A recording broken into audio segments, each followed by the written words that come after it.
Hello बालकों और बालिकाओं, आज हम करने वाले हैं क्लास 8 का चैप्टर नंबर 3 संख्याओं की कहानी। इससे पहले आप लोगों ने कई सारी कहानी सुनी होगी, है ना? कभी टीवी पे, फोन पे या फिर किसी अंकल से, दादी से, नानी से। बट आज इस चैप्टर में अंदर हम लोग संख्याओं की कहानी के बारे में पढ़ने वाले हैं। सो स्टार्ट करते हैं बिना किसी देरी के, है ना? तो रीमा की जिज्ञासा, जिज्ञासा मतलब जब कोई चीज जानना चाहता हो, उसकी उत्सुकता ज्यादा हो। एक सुस्त दोपहरी में रीमा एक पुरानी पुस्तक के पृष्ठ पलट रही थी। तभी एक पन्ना सर से पुस्तक से निकलकर हवा में उड़ता हुआ जमीन पर जा गिरा। उसने उस पन्ने को उठाया और उस पर बने कुछ अलग प्रकार के प्रतीकों को एकटक देखने लगी। ओह, ये क्या है? वह अचंभित हुई। रीमा उस पन्ने को लेकर अपने पिताजी की और दौड़ी। जैसे यह कोई गुप्त खजाना हो, उनके पिताजी ने उस पन्ने को देखा और मुस्कुराने लगे। उन्होंने कहा, लगभग 4000 वर्ष पूर्व एशिया के पश्चिम भाग में मेसोपोटामिया नामक स्थान पर एक सभ्यता फली फूली। यह वह स्थान था जिसमें वर्तमान समय के इराक एक बड़ा भाग और एवं कुछ अन्य पड़ोसी देश सम्मिलित हैं। यह उनके अंक लिखने के तरीके में से एक है। जैसे पहले ऐसे लिखते थे 1 2 3 4 5 6 7 8 9। आगे क्या बताया? रीमा की आंखें चमक उठी। क्या सच में ये विभिन्न प्रतीक संख्याएं थी? इसकी जिज्ञासा और बढ़ गई और उसके मस्तिष्क में अनेक प्रश्न उठने लगे। जैसे कि मनुष्य ने कब से गिनना आरंभ किया भाई? मनुष्य ने कब से संख्याओं को आधुनिक रूप से लिखना आरंभ किया? उन्हें गिनने की क्या आवश्यकता थी? वह क्या गिनते थे? मेसोपोटामिया के लोग 20 50 100 को कैसे लिखते होंगे? क्योंकि जब वो 1 2 3 4 ऐसे लिख रहे तो 20 50 100 में तो प्रॉपर नंबर देते होंगे। हम्म? तो रीमा की जिज्ञासा को भांपते हुए उसके पिताजी ने बताना प्रारंभ किया कि कैसे संख्या व संख्या निरूपण का विचार समय के साथ सभी भौगोलिक क्षेत्रों में विकसित होते हुए अंततः अपने आधुनिक रूप में पहुंच गया। अब आप उनके साथ अतीत में यात्रा करने के लिए तैयार हो जाइए। शताब्दी शताब्दियों पूर्व पाषाण युग से ही मनुष्य को गिनती करने की आवश्यकता हुई। वह अपने आसपास उपलब्ध फल, सब्जी, अनाज इत्यादि की मात्रा, अपने पशुधन की संख्या, वस्तुओं के व्यापार संबंधी विवरण, अनुष्ठानों में दी गई भेंट की संख्या आदि को निर्धारित करने के लिए क्या करते थे। वे विगत दोनों दिनों की जानकारी भी रखना चाहते थे, जिससे वह जान सकें, वह पूर्वानुमान लगा कर सकें कि अमावस्या, पूर्णिमा या किसी ऋतु का आगमन जैसी महत्वपूर्ण घटनाएं कब कब घटती होगी। अभी महत्वपूर्ण घटनाएं क्यों थी बच्चों? क्योंकि उस टाइम जो रिचुअल्स होते थे, वो इसी टाइम होते थे। यद्यपि जब वे ऐसी संख्या बोलते या लिखते थे, तो वे आधुनिक संख्याओं का उपयोग नहीं करते थे, जिनका हम वर्तमान में करते हैं। जैसे अभी हम लोग 1 2 3 4 5 6 ऐसे बनाते हैं। उस टाइम ऐसा नहीं बनता था। वर्तमान में उपयोग की जाने वाली आधुनिक मौखिक व लिखित संख्याओं की संरचना की उत्पत्ति हजारों वर्ष पूर्व भारत में हुई थी।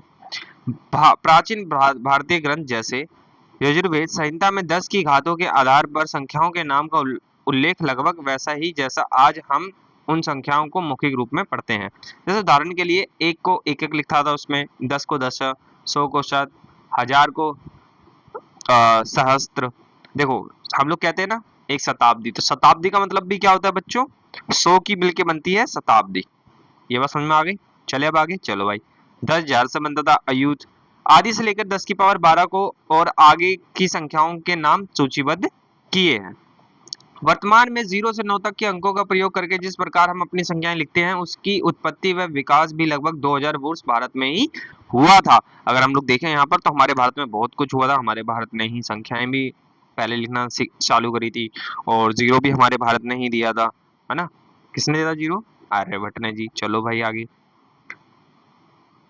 2000 वर्ष पूर्व भारत में हुआ था। अंक जीरो, जिसे तब तक बिंदु के रूप में चिन्हित किया जाता था। एक मिनट। तब तक बिंदु के रूप में चिन्हित करा जाता था, को मिलाकर 10 अंकों का उपयोग करके लिखी गई संख्याओं का पहला ज्ञात उदाहरण बक्साली पांडुलिपि लगभग तीसरी शताब्दी सामान्य स्वंत में मिलता है। 499 सामान्य स्वंत में आर्यभट्ट पहले गणितज्ञ थे, जिन्होंने 10 प्रतीकों वाली भारतीय पद्धति को पूर्णतः स्पष्ट किया एवं उसका उपयोग करके वैज्ञानिक गणनाओं की व्याख्या की। भारतीय संख्या पद्धति लगभग 800 सामान्य स्वंत तक अरब जगत में पहुंच गई थी। इसे महान पारसी गणितज्ञ अल ख्वारिज्मी, जिनके नाम पर एल्गोरिदम शब्द बना है, ने अपनी पुस्तक on the calculation with Hindu numerals यानी 825 सामान्य स्वंत और प्रसिद्ध दार्शनिक अल किंद ने अपनी पुस्तक on the news of the Hindu numerals 830 सामान्य स्वंत के माध्यम से अरब जगत में लोकप्रिय बनाया। लगभग 1100 सामान्य स्वंत तक अरब जगत में हिंदू अंक यूरोप और अफ्रीका के कुछ भागों में पहुंच चुके थे। यद्यपि अल ख्वारिज्मी द्वारा लिखित पुस्तक on the calculation with Hindu numerals का लैटिन में अनुवाद हो चुका था, परंतु वास्तव में ये इतालवी गणितज्ञ फिबोनाची ही थे जिन्होंने लगभग 1200 सामान्य स्वंत में भारतीय संख्याओं पद्धति को यूरोप में अपनाने के लिए तैयार किया। परंतु उस समय रोमन अंक यूरोपीय विचारधारा और लेखन में इतने गहराई से जुड़े हुए थे कि कई शताब्दियों तक भारतीय अंकों का व्यापक प्रयोग नहीं हो पाया था। किंतु यूरोपीय पुनर्जागरण के समय, अरे यार ये बार बार क्या हो रहा है मेरे से, 17वीं शताब्दी तक इन्हें अपनाना नितांत आवश्यक हो गया था, अन्यथा उससे इस समय की वैज्ञानिक प्रगति में बाधा उत्पन्न हो गई। आगे चलते प्रत्येक संभावित संख्या को 10 प्रतीकों जिसमें से प्रत्येक हटाओ इसको, इसके उपरांत इन 10 अंकों का प्रयोग प्रत्येक महाद्वीप तक विस्तारित हो गया और वर्तमान में ये विश्व के प्रत्येक कोने में उपयोग की जाते हैं। चूंकि यूरोपियन विद्वान ने भारतीय संख्याओं की समझ अरब जगत से प्राप्त की, अतः अपने यूरोपियन परिप्रेक्ष्य में उन्होंने इन संख्याओं को अरबी संख्या कहा। दूसरी ओर, जैसा कि ऊपर उल्लेखित है, अरब विद्वानों जैसे अल ख्वारिज्मी और अल किंदी ने इन्हें हिंदू संख्या कहा। यूरोप में औपनिवेशिक काल में यूरोपीय शब्द अरबी संख्या व्यापक रूप से प्रचलित हुआ। यद्यपि वर्तमान में इस त्रुटि को यूरोप सहित विश्व के अनेक पाठ्य पुस्तकों और दस्तावेजों में सुधारा जा रहा है। वर्तमान में संख्याओं के लिए हम जिन सर्वाधिक प्रचलित शब्दावली का उपयोग कर रहे हैं वे हिंदू सांख्यिक, भारतीय सांख्यिक एवं संक्रमणकालीन हिंदू अरबी संख्याक हैं। यहाँ यह बात ध्यान देने योग्य है कि हिंदू शब्द किसी धर्म को नहीं परंतु उस क्षेत्र या वहां के लोगों संदर्भित करता है जहां के ये अंक आए हैं। वर्तमान में भारत संख्या पद्धति में संख्याकों को लिखने के लिए प्रत्येक अंक को 0, 1, 2 से लेकर 9 की संरचना एक लंबे समय में विकसित हुई, जैसा कि नीचे दर्शाया गया। जैसे कि अगर हम बात करें जो हमारी पहले देवनागरी थी, ओके, ब्राह्मी देवनागरी मतलब जो हमारी लिपि थी, उसके अंदर हमारे नंबर्स ऐसे थे। फिर हिंदू के अंदर ऐसे उसको ट्रांसलेट कर दिए गए। फिर हिंदू के अंदर भी जो हम लोग की हिंदी भाषा की और संस्कृत भाषा की बच्चों लिपि क्या है, देवनागरी, ठीक है। तो देवनागरी के अंदर इस तरीके से लिखा गया। फिर उसके बाद पश्चिमी जो अरबी लोग थे उन लोगों ने इस तरीके से नंबर लिखना चालू कर दिया और जो पूर्वी अरबी थे उन्होंने इस तरीके से लिखना चालू कर दिया, ठीक है। पूरे मोस्टली इसके अंदर अरबिक वर्ड्स ज्यादा दिख रहे थे हम लोग को। फिर 11वीं शताब्दी में आते आते वर्ड्स ऐसे लिखने लग गए और 15वीं शताब्दी में ऐसे और 16वीं शताब्दी में जो आज के टाइम में हम लिखते हैं बच्चों 1 2 3 4 5 6 7 8 9 0 वो वैसे ही, यानी 16वीं शताब्दी से इसका प्रचलन चालू हो गया था।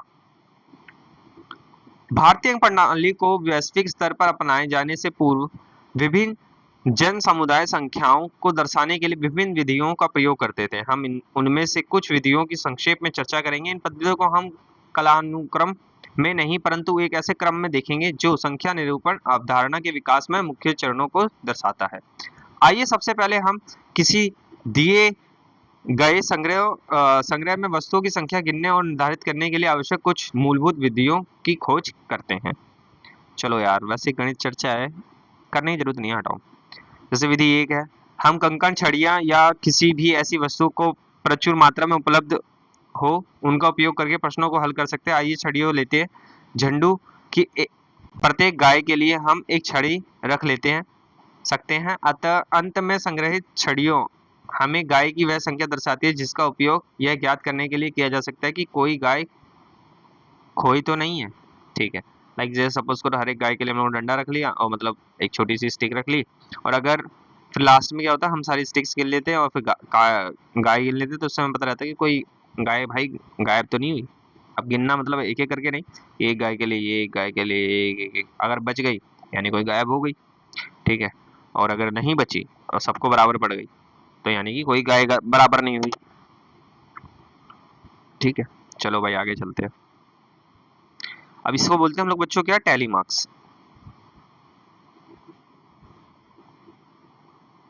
ठीक है, इसको दर्शाने को, यार फिर से हैंग होने लग गया ये। एक को ऐसे दिखाते, दो को ऐसे, तीन को ऐसे, चार को ऐसे, पांच को ऐसे। अब लेकिन यहाँ पर जो हम लोगों ने पहले पढ़ा था वो क्या था, एक दो तीन चार और ये पांच टेढ़ा होता है, बट यहाँ तो टेढ़ा नहीं है। तो ये क्या है, इसका निरूपण हम लोग छड़ियों से कर रहे हैं ना, तो छड़ियों के हम टेढ़ा थोड़ी रखेंगे, छड़ियों के हिसाब से चलेंगे। ओके, तो विधि नंबर 2 के अंदर हम लोग क्या मानते हैं कि हम लोग एक एक से लेके 26 तक गिनती मान लेते हैं, और एक को मान लेते हैं ए, बी को मान लेते हैं दो, ऐसे करते हुए इन सबको लेते हुए चलते हैं। तो यहाँ पर भी हम लोग इस तरीके से कर सकते हैं। ओके, और विधि नंबर 3 में क्या है कि हम लोग इनको रोमन गिनती के अकॉर्डिंग चला सकते हैं। ठीक है, रोमन काउंटिंग आप सभी को आती है, नहीं आती तो देख लो भाई, बहुत सिंपल है। एक को ऐसे लिखना है, दो को ऐसे, तीन चार पाँच छः सात आठ नौ दस। ठीक है, ये हो गया 10। अब यहाँ पे आ जाओ 11, 11 12 13 14 15 16 17 18 19 20। ठीक है, तो अब एक बात बताओ, 30 कैसे लिखोगे? 30 के लिए क्या करोगे, 3 बार x, काम खत्म। ठीक है, क्योंकि x का मतलब क्या था, 10। ओके, और अगर आपको लिखना है क्या, 29, तो अब यहाँ पर क्या करोगे आप, डबल एक्स, एक्स आई, एक्स आई नहीं, डबल एक्स आई एक्स, हो गया बच्चों 29। ठीक है, तो इस तरीके से आपको ज़्यादा याद करने की जरूरत नहीं है, बस 20 तक भी याद हो जाएगी तो पूरा हो जाता है सिस्टम। क्योंकि वैसे तो 10 तक ही हो जाए तब भी हो जाता है, लेकिन बट वो कहते नहीं है कि थोड़ा सा हम लोग को पता रहेगा कि हाँ भाई किस तरीके से 21 22 23 24 25 आए, तो उसी पैटर्न के अकॉर्डिंग आप लोग कर पाओगे। ऐसे अगर हम लोग शरीर के अंगों की बात करें, तो अगर मैं इसको 1 2 3 4 5 साधारण मान लूँ तो वो भी हम लोग गिन सकते हैं। ओके, और बस वैसे चैप्टर के अंदर इतना ज़्यादा कुछ खास नहीं है, बट फिर भी अब भाई दिया है सिलेबस में भी और बुक में भी, तो करना तो पड़ेगा ही ना। ठीक है, सो कोशिश करेंगे कि ज़्यादा लंबी वीडियो ना बने और 2 पार्ट्स में ख़त्म ही हो जाए। ठीक है, इसका थर्ड पार्ट ना ही आए। दो के बार बार गणन से पर्याप्त संख्याओं के नाम, जैसे कि ऑस्ट्रेलिया के आदिवासी समूह गुमुलगल द्वारा उनकी संख्याओं के लिए निम्नलिखित शब्द प्रयोग किए जाते थे, जैसे कि एक के लिए उरापोन, दो के लिए उकासार, तीन के लिए उकासार उरापोन, ठीक है, चार के लिए उकासार उकासार, पांच के लिए उकासार उकासार उरापोन, और छह के लिए उकासार उकासार उकासार। अब आप लोग कंफ्यूज हो जाओगे, आप बोलोगे भैया चलो एक दो तीन चार पाँच जैसे इतना समझ में आ गया, अब अगर जैसे किसी को अगर 25 26 बोलना होता होगा तो फिर उकासार उकासार उकासार उकासार उकासार ही बोलता रहता होगा। ठीक है, सो आई डोंट थिंक कि इतनी लंबी वहाँ पे गिनती होती होगी या फिर जो भी रहेगा। ठीक है, जैसे बकेरी में जो वहाँ के आदिवासी लोग थे वो टोकाले अहागे 1 2 3 4 और उसके आगे आपको नाम दे रखा है क्या क्या है। ठीक है बच्चों, चलो यहाँ मतलब इतना कुछ इंपॉर्टेंट है नहीं, सो हम लोग आगे चलते हैं। अब हम बात करते हैं रोमन संख्यांक। ओके, रोमन पद्धति में 20 तक की संख्याएं हम पहले ही देख चुके हैं। हमने देखा कि रोमन संख्या पद्धति में 1 के लिए 1 और 5 के लिए v बनाया जाता है, 10 के लिए x बनाया जाता है। अब वैसे यहाँ पर भी क्या, अगर हम लोग देखते हैं, देखो अब हम 20 30 तक तो चले गए थे, है ना, जब हम जाएंगे 40 तक, ओ सॉरी 50 तक, तब हम लोग क्या बनाएंगे, l। c से क्या हो गया बच्चों आपका 100, d से क्या हो गया बच्चों आपका 500, m से क्या हो गया आपका 1000। ओके, इतनी बात समझ में आ गई। चलो भाई, अब अगर आपको किसी नंबर को दर्शाना है रोमन गिनती में, तो कैसे कैसे दर्शा सकते हैं, देखो 2 3 6 7, सबसे पहले इसको तोड़ लो। तो 2000 को हम लोग कैसे लिखेंगे, हजार हजार, प्लस में अब 300 को 3 बार में जोड़ लो, 1 2 3, 60 में से 50 तोड़ लो। ठीक है, और 50 के बाद क्या फिर बच गया, 67 है ना। ठीक है, 50 और 10 तोड़ दिया, फिर 5 और फिर 1 और फिर 1। ठीक है, अब इन सबका बस जो जो वो है ना, क्या बोलते हैं लोगो, वो लगाओ। अब जैसे हजार का मतलब क्या था, m, तो क्या आ जाएगा, एक बार m, एक और बार m। 100 का मतलब c था, एक बार c, एक बार c, एक बार c। 50 का मतलब l था, एक बार l। 10 का मतलब क्या था बच्चों, x। 5 का मतलब ये, और 1 का मतलब 1 और 1। बस इतने से ही आपकी रोमन गिनती पूरी बच जाएगी। ठीक है, अब जैसे कि यहाँ पर है, इसने हमें क्वेश्चन में दिया है कि 1222 को आपको रोमन काउंटिंग में चेंज करना है, तो भैया कैसे होगा, ये बहुत सिंपल है। देखो सबसे पहले हम लोग इसको क्या करते हैं, तोड़ के लिखते हैं, जैसे 1000 प्लस में 200 लिखेंगे, नहीं जी नहीं, क्या लिखेंगे, 100 प्लस 100। बच्चों हैंग हो रहा है, मैं जरा कैमरा बंद कर दे रहा हूँ, उसके बाद चलते हैं।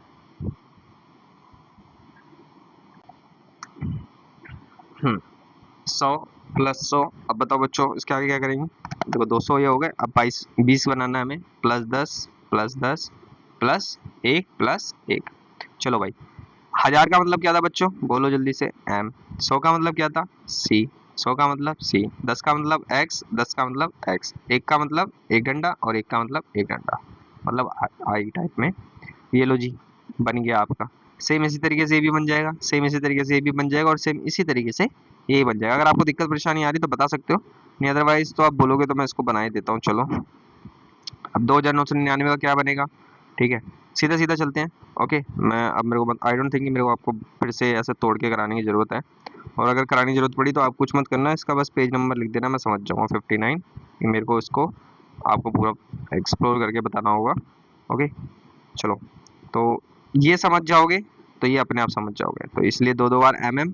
अब 900 का मतलब क्या हो जाएगा बच्चों, अब देखो 900 का मतलब तो यहाँ पर आप बोलोगे भैया एक गड़बड़ नहीं कर रहे आप, 900 का मतलब 9 बार लिखोगे क्या, सी नहीं, तो 900 से पहले हमारा यहाँ क्या था बच्चों, 500 था, यानी 505 और ये 100 4 बार भी लिख सकते हैं हम लोग, तो 500 एक बार है ना, 500 एक बार, 500 एक बार का मतलब डी, ठीक है। अब प्लस में 100 था मेरा कितनी बार, अब कितने बच गए, 900 में से मेरे 500 गए, बचे कितने 400, तो 400 का मतलब क्या हुआ, 1 2 3 4, ठीक है। अब आ जाओ 90, 90 को मैं कैसे लिखूंगा, 90 के अंदर 10 है ना, क्योंकि मैं इसको अगर लिखता हूँ तो 90 को मैं किस तरीके से लिख सकता हूँ, ये 90 है, मैं 50 प्लस, ठीक है, 50 प्लस और ये कितना है 40, 40 लिख सकता हूँ, ठीक है। तो 50 कैसे लिखना था L, और 40 कैसे लिखना था 1 2 3 4, है ना, तो 40 का मतलब क्या था 10 बार 4, और 9 को कैसे लिखना था बच्चों, एक ये और एक ये हो गया आपका। अब आप बोलोगे भैया ये तो इतना बड़ा नंबर नहीं था, जितना बड़ा तो यही आ गया, हाँ बच्चे हो सकता है ऐसा, ठीक है। चलो टाटा कर दें अब इसको, चलो फिर टाटा कर दो इनको, इसी तरीके से आप थर्ड और फोर्थ पार्ट भी कर लेंगे। अब यहाँ पर क्या है, इसने बोला कि हमें प्लस करके बताना है भाई, ठीक है। अब प्लस कैसे करना है, देखो 200 ये 400, ठीक है, 200 और 400 कितना हो गया बच्चों 600, ये कितने 3x और 1x कितना हो गया 30 और 10 40, ठीक है, यानी 40। अब ये कितने 2 और 3 कितने हो गए 5, अब इन सबको प्लस करो 5 4 6 कितना आ गया बच्चों 645। अब 645 को हम लोग कैसे लिख सकते हैं, D C X L V, D किस लिए था बच्चों 500 के लिए, सी किस लिए था 100 के लिए, एक्स किसके लिए था प्लस 10 के लिए, सी एक्स एल किसके लिए था प्लस 50 के लिए, वी किसके लिए था 5 के लिए। हो गया बच्चों, आगे बात समझ में, चले अब आगे, चलो फिर आगे, ये रहने दो ये रहने दो, रहने दो इसको तो, चलो आधार की अवधारणा, मिस्र की संख्या पद्धति।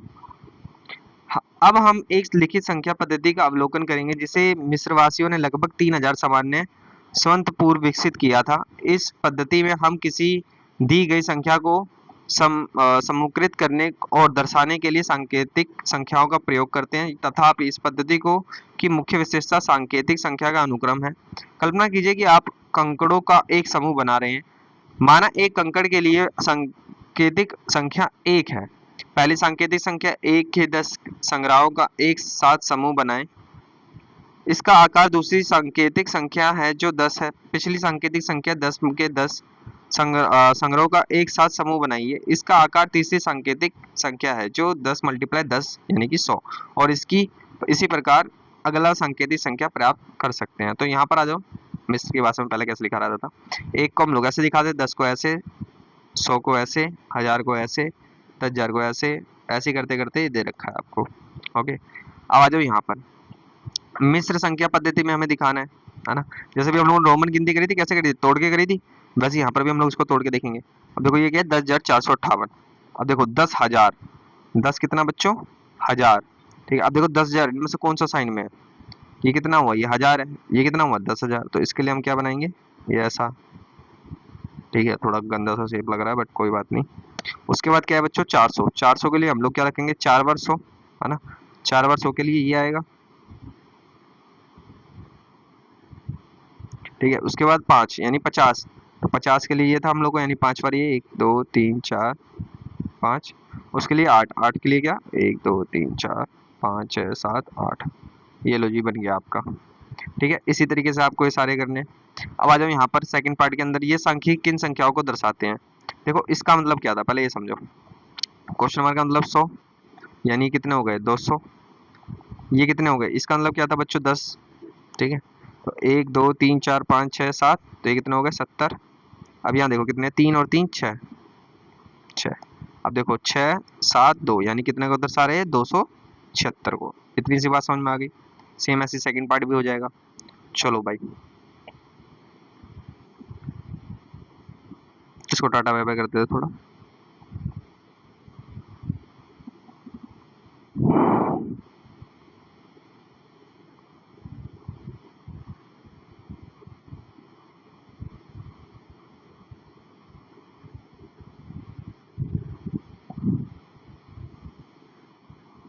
हम्म, तो आगे चलते हैं। मिस्र की संख्या पद्धति में विविधता और आधार की धारणा। ओके, तो इसके अंदर भी ज़्यादा कुछ नहीं है। ओके, तो इस चैप्टर के अंदर हम देखेंगे निम्नलिखित संख्याओं को आधार 5 पद्धति में दिए गए प्रतीकों का प्रयोग करके लिखिए। तो जो आपको आप लोग को यहाँ पर दे रखे था उसी के अकॉर्डिंग चलना है, बनाना है। ओके, क्या ऐसी कोई संख्या जिसे हमारी उपयुक्त वर्णन आधार 5 पद्धति में नहीं दर्शाया जा सकता, क्यों, क्यों या क्यों नहीं। आधार 7 पद्धति की सामान्यता आधारण पद्धति की संख्या सांकेतिक संख्या क्या है। पढ़ा दो बच्चों, जरूरत नहीं है इनकी। ठीक है, बाकी एक बार आप लोग ये वाले क्वेश्चन होमवर्क में ट्राई करना। ओके, तो इस वीडियो को हम ज़्यादा लंबा नहीं रखेंगे क्योंकि थोड़ा इसके अंदर अलग ही चीज़ें दे रखी है, तो आपको भी ताकि दिक्कत परेशानी ना हो, इसको भी होमवर्क में रखेंगे। नेक्स्ट क्लास में हम लोग क्या करेंगे बच्चों, या फिर नेक्स्ट वीडियो में हम लोग स्टार्ट करेंगे। कहाँ गया भाई, वापस यहाँ से। ठीक है, यानी पेज नंबर 62 से। ओके, नेक्स्ट हमें यहाँ से स्टार्ट करना है। फिर उसके बाद कोशिश करेंगे कि नेक्स्ट आपका जो इसका पार्ट आएगा उसी के अंदर आपका ये पूरा चैप्टर खत्म हो जाएगा, क्योंकि बच्चों काफ़ी सारी चीज़ें हैं जो ज़रूरत की नहीं है बट दे रखी है, तो हम उन चीज़ों को स्किप कर देंगे। हाँ, स्टोरी स्टोरी है तो हम पढ़ लेंगे, समझ लेंगे भाई क्या है क्या नहीं है। ओके, सो जब तक के लिए अपना ख्याल रखिए, मस्त रहिए। ओके, आपसे मिलते हैं इसके सेकंड पार्ट के अंदर, और उसके अंदर आपका ये चैप्टर खत्म हो जाएगा। इसका थर्ड पार्ट नहीं आएगा, टेंशन मत लीजिए आप। ओके, सो उसके बाद हम लोग नेक्स्ट चैप्टर चालू कर देंगे। जब तक के लिए अपना ख्याल रखिए, मस्त रहिए। और एग्ज़ाम आने वाले हैं तो भाई पढ़ाई करते रहिए। अगर पढ़ोगे नहीं तो फिर भाई एग्ज़ाम अच्छे नहीं जाएंगे, क्योंकि आज मेहनत करोगे तो कल तभी तो रिजल्ट पाओगे, है ना बच्चों। चलो जी, अपना ख्याल रखना, मस्त रहना।